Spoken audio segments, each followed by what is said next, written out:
इस वक्त की बड़ी खबर एनफोर्समेंट डायरेक्टरेट के दफ्तर से आ रही है, जहां फिल्म अभिनेत्री ऐश्वर्या राय बच्चन राजधानी दिल्ली में प्रवर्तन निदेशालय के दफ्तर पहुंची हैं। वहां ऐश्वर्या राय बच्चन से पैनामा पेपर लीक मामले में ईडी पूछताछ करना चाहती है। तीसरे नोटिस पर ऐश्वर्या राय बच्चन आज ईडी के दफ्तर पहुंची है। ये इस वक्त की बड़ी खबर। 2016 में पैनामा पेपर्स उजागर हुए थे। ग्लोबल टैक्स लीक का यह मामला है। देश विदेश में पड़ताल इसमें चल भी रही है।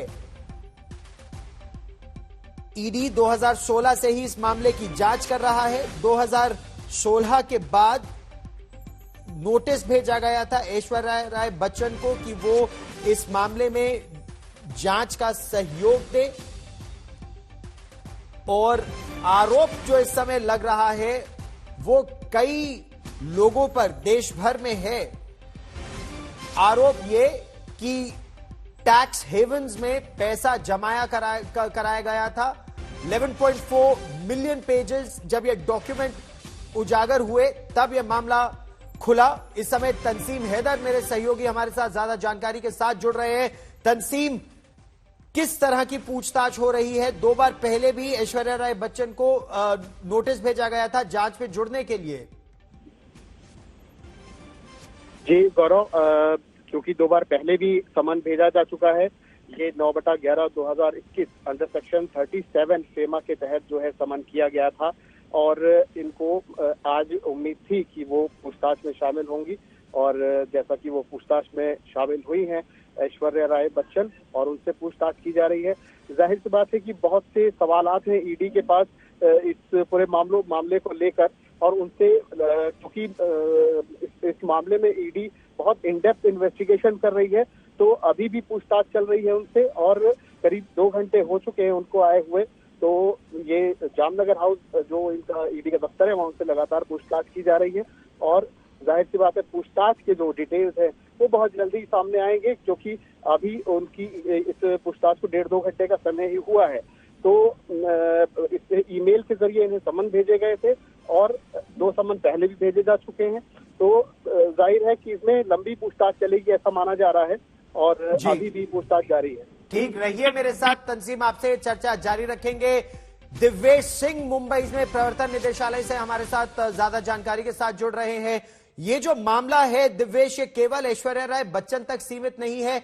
बॉलीवुड के कई लोगों के साथ अलग अलग मामले में यह पड़ताल आगे चल रही है। तो ऐश्वर्या राय बच्चन वाला मामला क्या है, और फिल्म अभिनेताओं अभिनेत्रियों का क्या मामला है? जी, आपको बता दें गौरव कि सिर्फ ऐश्वर्या राय बच्चन का ही नाम नहीं है। फिल्म नेताओं के नाम ले जाएं तो इसमें कई ऐसे फिल्म अभिनेता, निर्माता, निर्देशक हैं जिनके नाम पनामा पेपर्स लीक में सामने आए थे। इसके अलावा बड़े से बड़े उद्योगपति हैं, जो देश के बड़े उद्योगपति हैं, उनके नाम हैं। कुछ खिलाड़ी हैं, कुछ क्रिकेटर्स हैं, उनके भी नाम सामने आए थे। तो ये जांच जो चल रही है अभी, इसमें एक एसआईटी का गठन किया था भारत सरकार ने, जिसमें ईडी के अफसर हैं, इनकम टैक्स के अफसर हैं, और कुछ और सेंट्रल एजेंसीज के अफसर इसमें शामिल हैं। और इसमें जो जांच अभी फिलहाल चल रही है, जो प्राइमरी जांच है, वो फेमा के तहत चल रही है। जो फेमा एक्ट है, फॉरेन एक्सचेंज मैनिपुलेशन एक्ट, इसके तहत चल रही है। और इसी एक्ट के तहत जो भारत में कमाया हुआ पैसा अगर आप बाहर निवेश करते हैं, देश के बाहर उसे कहीं पर निवेश कर रहे हैं, तो उसके लिए बहुत से परमिट लेने पड़ते हैं। आपको बहुत सारे रूल्स को फॉलो करना पड़ता है, बहुत सारे परमिशन लेने पड़ते हैं। तो क्या उस तरीके के परमिशन ऐश्वर्या राय बच्चन ने ली थी या नहीं, इसकी जांच होगी। इसके अलावा जो इनकम टैक्स की टीम है वो इस बात की जांच करेगी ब्लैक मनी एक्ट के तहत कि क्या जो पैसा निवेश किया गया वो पैसा किस तरीके का पैसा था, क्या वो ब्लैक मनी था, क्या वो टैक्स बचाकर या टैक्स नहीं भरकर वहां पर लगाया हुआ पैसा तो नहीं है जिसको यहाँ पर भारत देश में टैक्स में पे करना था, पर किसी वजह से वहां पर छुपाकर टैक्स हेवन जैसे कि ब्रिटिश वर्जिन आइलैंड में एमिक पार्टनर्स नामक एक कंपनी 2005 में बनी, जिसमें ऐश्वर्या राय बच्चन, उनके पिता, उनके भाई डायरेक्टर्स थे। उसके बाद ऐश्वर्या राय बच्चन उस कंपनी में शेयर होल्डर बनी और उसके बाद कुछ सालों बाद उस कंपनी को बंद भी कर दिया गया। पर जब पनामा पेपर्स लीक सामने आया तो इस बात की सारी डिटेल्स सामने आई, तो इस बात की अब इन्वेस्टिगेशन चल रही है कि किस तरीके का पैसा इस कंपनी में निवेश किया गया था, वो पैसा कहां से आया था, उस पैसे को कैसे लगाया गया था, कौन सी वो कंपनी थी जिसने इस जो एमिक पार्टनर नामक कंपनी थी ऐश्वर्या राय बच्चन की ब्रिटिश वर्जिन आइलैंड में, उसकी फॉर्मेशन के लिए मदद की थी। तो ये सारे सवाल ऐश्वर्या राय बच्चन से पूछे जाएंगे। हो सकता है उन्हें फिर से बुलाया जाए, आज पूछताछ पूरी ना हो, पर आज बहुत ही अहम दिन है, आज पहली बार वो शामिल हुई हैं इन्वेस्टिगेशन में, तो उन्हें सारे सवाल जो एसआईटी के अफसरों ने तैयार किए हैं उनके जवाब उन्हें देने होंगे। गौरव जी, ये फॉरेन एक्सचेंज मैनेजमेंट एक्ट के तहत पड़ताल चल रही है इस समय और एक मल्टी एजेंसी पड़ताल है। दिव्येश, इस पड़ताल के बारे में या क्या ऐश्वर्या राय बच्चन की तरफ से कुछ फिलहाल कहा गया है? उन्होंने, उनके वकीलों ने, उनके जो पीआर उनका डिपार्टमेंट देखता है उनकी तरफ से क्या उनका पक्ष अभी सामने आया है?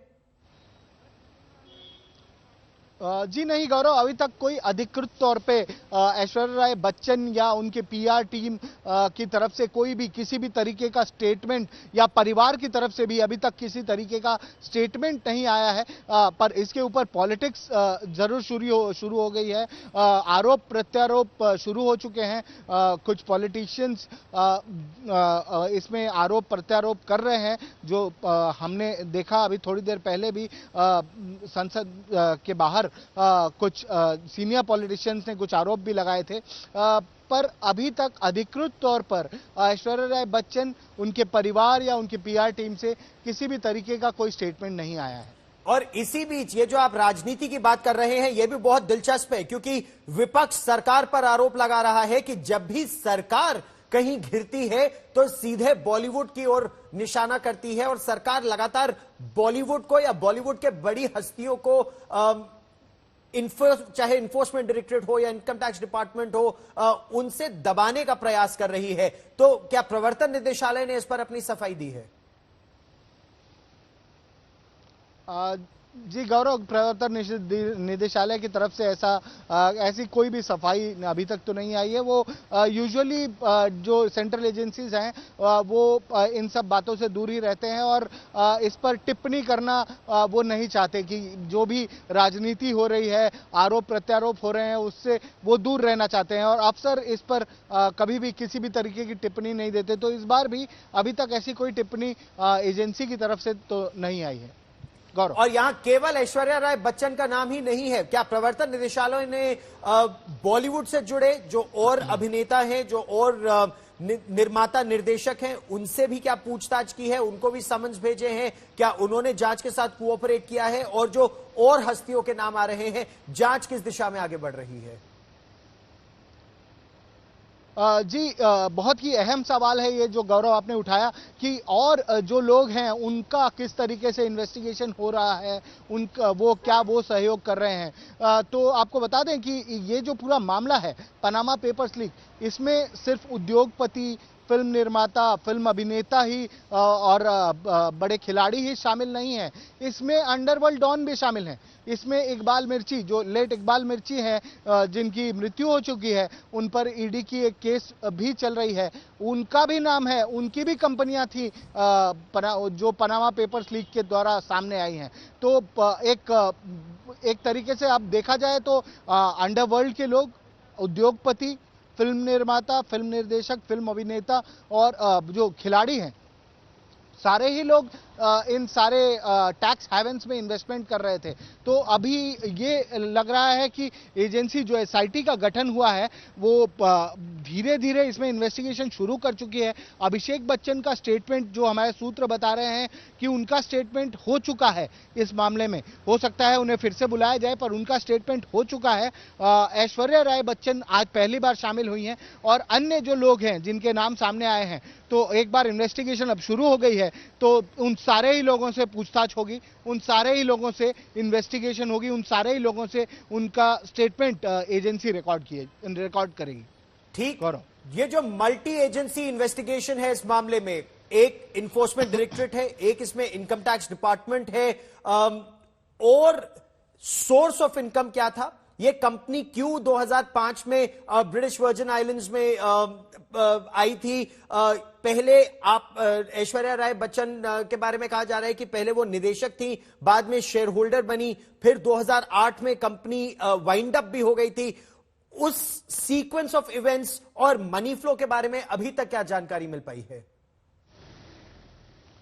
जी, अभी तक गौरव इस तरीके की जानकारी, ये सिर्फ ऐश्वर्या राय बच्चन, उनके पिता या उनके भाई जो शेयर होल्डर्स थे या जो डायरेक्टर्स थे इस कंपनी में, या तो वो बता सकते हैं कि किस तरीके का पैसा इसमें लगाया हुआ था, वो पैसा कहां से आया था, कैसे उसे रूट किया गया था। भारत में आप कमा रही हैं पैसा, आपका जो इनकम है वो आपका भारत में जनरेट हो रहा है, आप भारतीय नागरिक हैं और आप लायबल हैं कि आपको इनकम टैक्स देना है, उस पर आपको डिक्लेरेशन देनी है, और वही पैसा अगर उसमें से आप कोई पैसा बाहर लगा रही हैं, बाहर किसी देश में निवेश कर रही हैं, तो उसके लिए भी एक सेट ऑफ रूल्स हैं जो आपको फॉलो करने होंगे।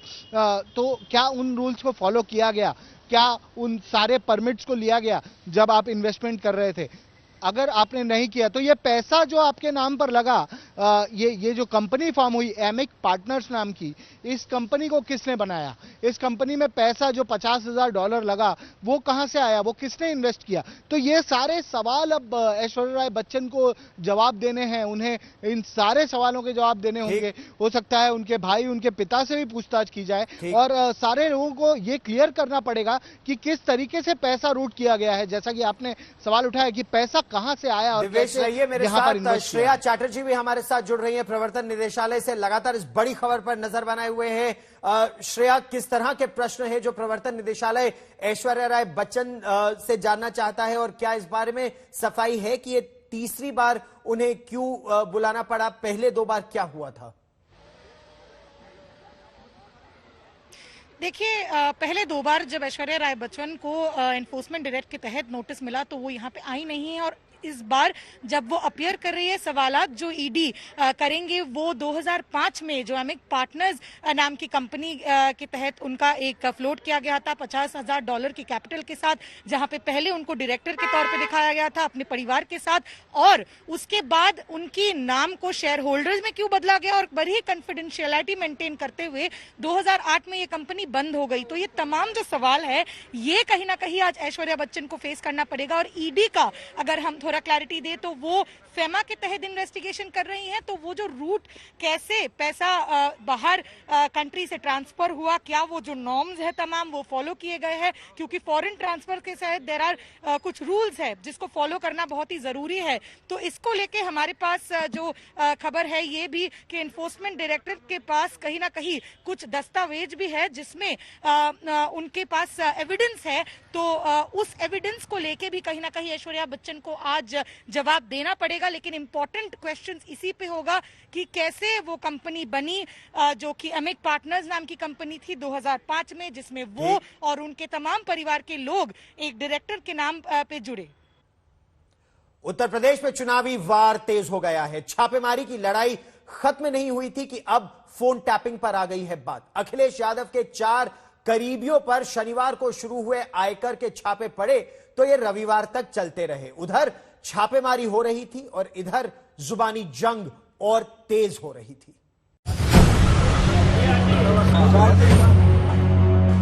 पूरा देश जानता है कि जहां जहां चुनाव भारतीय जनता पार्टी हारने लगती है, इन संस्थाओं को आगे करती है। इनका पोखलाट, ये चोर की दाढ़ी में तिनका के सिवाय कुछ नहीं। यूपी में छापेमारी की लड़ाई पर सियासी पारा और चढ़ गया। तू मैं शुरू हो गई। डराने धमकाने के आरोप लगने लगे तो जैसी करनी वैसी भरने की दुहाई दी जाने लगी। 4 करीबियों पर 40 घंटे आयकर के छापे पड़े तो अखिलेश ने आरोपों की झड़ी लगा दी। पूरा देश जानता है कि जहां जहां चुनाव भारतीय जनता पार्टी हारने लगती है, इन संस्थाओं को आगे करती है।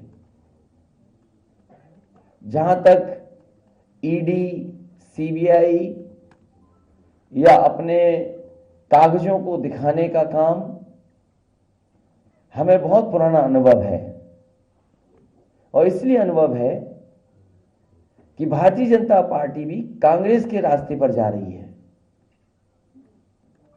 लेकिन जिस तरीके का माहौल उत्तर प्रदेश में है, योगी सरकार बचेगी नहीं। जनता ने मन बनाया है कि योग्य सरकार उत्तर प्रदेश में बनेगी और इनसे ज्यादा अनुपयोगी कोई हो नहीं सकता था जिसने उत्तर प्रदेश को बर्बाद किया। बीजेपी ने आरोपों पर पलटवार में देरी नहीं लगाई। मोर्चा योगी आदित्यनाथ ने खुद संभाला। उन्होंने अखिलेश के शासन को ही भ्रष्ट बता दिया तो पार्टी अध्यक्ष ने गुंडों और माफियाओं का हवाला देकर प्रहार किया। आईटी के छापे एक रूटीन प्रक्रिया के हिस्से होते हैं। ऐसा तो पहली बार हुआ नहीं। क्या कांग्रेस के समय में नहीं हुआ था क्या? आखिर इनकी आय से अधिक संपत्ति का मामला है। बीजेपी के समय का मामला तो नहीं है, तो कांग्रेस की सरकार का समय का मामला है। जब चुनाव कोई हारने लगता है तो इस तरीके के बहाने लगाने लगता है और वो इंस्टीट्यूशंस को बदनाम करने लगता है। ये इलेक्शन कमीशन जब चुनाव जीतते हैं तो ईवीएम की चर्चा नहीं करते हैं और हारते हैं तो ईवीएम की चर्चा करते हैं, उसके स्वायत्तता पर प्रश्न करते हैं, उसके ऑटोनॉमी पर प्रश्न करते हैं। उसी तरीके से अब जैसा करोगे वैसा भरोगे। ये तो कानून तो अपना काम करेगा ही करेगा। छापेमारी पर अब पोस्टरबाजी भी शुरू हो गई। लखनऊ में समाजवादी पार्टी के दफ्तर के बाहर होर्डिंग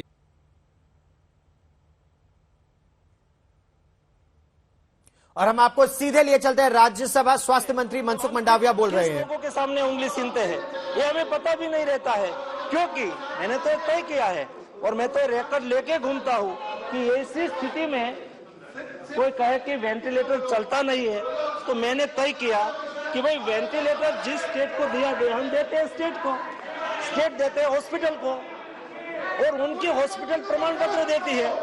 बाद में मैंने कहा कि सब स्टेट गवर्नमेंट लिख के दे कि ये वेंटिलेटर में मिला है, ये वेंटिलेटर इंस्टॉल हो गया है, ये वेंटिलेटर अच्छी तरह से चल रहा है, ऐसा प्रमाण पत्र दे दो। जैसे किसी को बिना कारण से पॉलिटिक्स करने का भी अवसर हम नहीं देना चाहते हैं। आज 48,000 वेंटिलेटर का रिपोर्ट स्टेट गवर्नमेंट ने दिया है। माननीय अध्यक्ष मोदी, मैं इसलिए बोल रहा हूँ कि ये हाउस के बाहर जाके फिर ये बात शुरू होगी क्यों वेंटिलेटर चल नहीं रहा है, वेंटिलेटर में खराबी है, वेंटिलेटर चल रहा है ऐसा आपकी स्टेट गवर्नमेंट ने किया है। रिकॉर्ड लेके मैं यहाँ आया हूँ क्योंकि ये भी एलिगेशन करने का अवसर नहीं होना चाहिए। मेरा तो आग्रह है कि ये विषय पॉलिटिक्स करने का है ही नहीं, ये आक्षेप प्रति आक्षेप का है ही नहीं। सरकार की ओर से हम ये विषय पर कभी पॉलिटिक्स करना चाहते भी नहीं है। प्रधानमंत्री जी ने स्वयं कहा है कि ये कोविड क्राइसिस के सामने देश को एक होकर लड़ना है। उसमें कई विषय होता है जहां पॉलिटिक्स करे हो सकता है, लेकिन एक लोगों की जिंदगी के साथ जुड़ा हुआ विषय में भी हम पॉलिटिक्स करना शुरू करें, ये देश के लिए अच्छा नहीं होता है। एक ऐसी स्थिति थी जब देश में सेकंड वेव चल रहा था, देश में ऑक्सीजन की डिमांड एकदम बढ़ी थी और ऑक्सीजन की डिमांड बढ़ी, ऑक्सीजन का प्रोडक्शन बढ़ाना शुरू किया। 1,500 मेट्रिक टन की एवरेज रिक्वायरमेंट होती थी, वो बढ़ के 9,000 मेट्रिक टन हो जाए, 9,000 से ज्यादा मेट्रिक टन हो जाए। ऐसी स्थिति में शायद प्रोडक्शन तो हमने कर लिया, प्रोडक्शन हुआ, लेकिन उसको एक जगह से दूसरी जगह ले जाने के लिए लॉजिस्टिक चाहिए, अलग टाइप का टैंकर चाहिए और रातों रात तो खड़ा नहीं हो सकता। लेकिन भी प्रधानमंत्री जी ने कोशिश की, एयरफोर्स के प्लेन को काम में लगाया, ट्रेन चलने लगी, ऑक्सीजन टैंकर लेके चलने लगी, विदेश से टैंकर मंगाना शुरू किया। इसी स्थिति में माननीय अध्यक्ष महोदय, आवश्यकता थी मदद करने की, आवश्यकता थी सपोर्ट करने की, भाई चलो अच्छा कर रहे हैं सरकार, हम मदद करें। लेकिन माननीय अध्यक्ष महोदय ऐसा नहीं किया और उस वक्त भी राजनीति हुई थी, कई लोग कोर्ट में चले गए और कोर्ट में जाके अपना कोटा मंजूर करवा लिया, कोटा मंजूर करवा लिया और रखने की व्यवस्था नहीं थी और टैंकर भर के आते थे, कहाँ खाली करना, मैं उस वक्त व्यवस्था देख रहा था, मुझे पता है। और इतनी दिक्कत हुई थी, खाली करने की जगह नहीं थी, टैंकर घूम रहे थे, कोटा करवा दिया कि हमने इतना, हमें चाहिए, इतना चाहिए तो उसको रखने की व्यवस्था तो करनी चाहिए थी। लेकिन दूसरी जगह पे दिक्कतें थी और उस वक्त पॉलिटिक्स होता था। माननीय अध्यक्ष महोदय, कई उस वक्त पार्लियामेंट के फ्लोर पर कमेंट होती थी और रास्ते पे कोई दूसरी बात होती थी। माननीय अध्यक्ष महोदय, ये स्थिति में पॉलिटिक्स के अलावा हम साथ में मिलकर जो लड़े होते तो आज हमें जो क्रेडिट मिली है दुनिया में, उससे और कोई ज्यादा क्रेडिट हमें मिल सकती थी। और ये कोई विषय व्यक्ति का नहीं है, ये विषय नेशनल प्राउड का है, राष्ट्र का गौरव का है। आज आप कोई देश के, दुनिया में कोई भी कंट्री में चले जाए और वहां जब कोविड क्राइसिस मैनेजमेंट के लिए बातचीत होगी तो वो हिंदुस्तान की ही सराहना करेंगे और आपके मुंह में भी वो हिंदुस्तान की सराहना करेंगे। वो ऐसा नहीं कहेंगे कि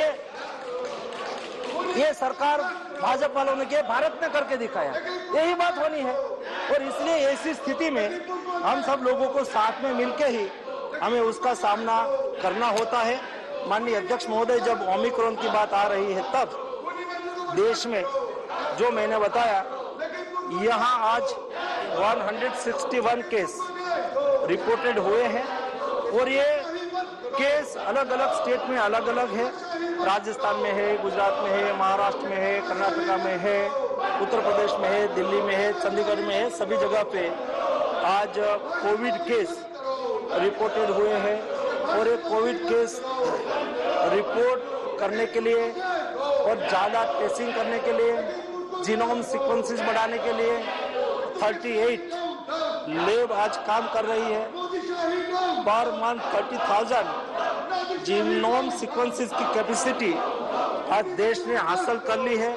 दुनिया जैसे जीनोम सीक्वेंसेस करती है, ऐसा ही हम टाइमली जीनोम सीक्वेंसेस कर रहे हैं। आज हमने वो भी काम शुरू कर दिया है कि ये वेरिएंट इंडिया में हमारी वैक्सीन उसके ऊपर इफेक्ट कर रही है कि नहीं कर रही है, ये चेक करने के लिए कल्चर डेवलप करना होता है। और कल्चर वेरिएंट को, ओमिक्रॉन वेरिएंट का कल्चर डेवलप करके उसके पर क्या इफेक्ट हो रही है हमारी वैक्सीन की, उसका भी स्टडी हो रहा है। और अगले एक सप्ताह में उसका भी रिपोर्ट आ जाएंगे, उसके आधार पर हम कह पाएंगे। मेरा सभी से आग्रह है कि यहाँ हमने वीकली एक बार सरकार की ओर से एक बुलेटिन आता है और सरकारी गवर्नमेंट स्पोक पर्सन आके इंफॉर्मेशन दे रहा है। ये इंफॉर्मेशन पर कृपया ध्यान दीजिए। जो लेटेस्ट अपडेट है, रेगुलर दुनिया में क्या चल रहा है, इंडिया में क्या चल रहा है, वेरिएंट की मूवमेंट क्या है, उसके ऊपर एक्सपर्ट ओपिनियन क्या बन रहा है, आगे क्या करना है, उसके लिए बुलेटिन के द्वारा ऑफिशियल इंफॉर्मेशन दी जाती है। उसके अलावा हम जब बात करते हैं और कभी उत्साह में आके बात करते हैं तो कभी कंफ्यूजन भी क्रिएट होता है और कभी बिना कारण से भय भी क्रिएट हो जाता है। देश में इस बार नहीं होने देना है। हम सब लोग यहाँ से जो इंफॉर्मेशन मिले, यहाँ से जो एडवाइस मिले, यहाँ से जो प्रोटोकॉल डिक्लेयर हो, ये प्रोटोकॉल को हमें फॉलो करना है। आज तक जो हमारे पास इंफॉर्मेशन उपलब्ध हुई है उसमें WHO ने बताया है और हमारे भी साइंटिस्ट ने इस बात से सहमत है कि कोविड मेडिसिन का प्रोटोकॉल जो डेल्टा वेरिएंट के लिए, गामा वेरिएंट के लिए और सभी वेरिएंट के लिए है, वही प्रोटोकॉल उसके लिए है। आज देश में जो 161 केस पाया गया है, उसमें से 13% केस एकदम माइल्ड है, 80% केस एसिम्टोमेटिक है, 44 केस